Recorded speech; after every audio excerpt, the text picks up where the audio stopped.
How to test an idea before bringing it to market. One of the worst things you can possibly do as an entrepreneur or any business person is to invest a huge amount of time and money into an idea that doesn't have an audience. If you spend thousands of dollars or countless hours developing a product that no one buys, then of course it is going to be money down the drain. And of course that may sound obvious, but it is an unfortunate reality that happens far more frequently than you might think. The problem is that we will often assume that because we want a certain product, that there must be market demand for it too. Or because something has been successful in the past, it will likely be successful in the future. This is not the case, however, and if you want to ensure your product will be successful, then there are some different precautions you need to take. In this presentation, we'll learn what those are. 1. Validation.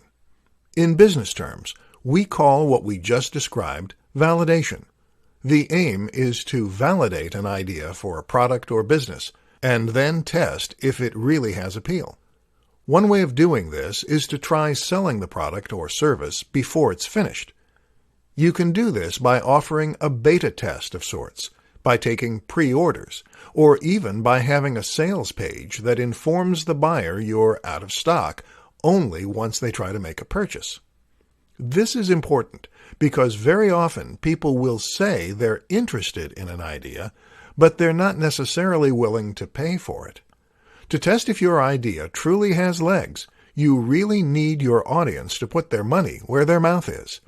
Then you can calculate how much money you would have made and whether or not that would have been enough to make the work worthwhile. 2. Fail fast. A similar approach is to invest as little time and money into an idea as possible, but still release the product or service.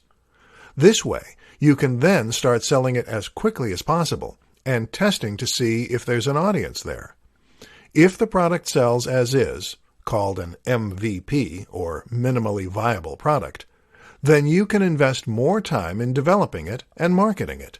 If not, you move quickly on to the next project. Hence, fail fast. Do you want to become a Forex gold investor today? Access the preferred precious metal investment for serious investors by clicking the link in the description.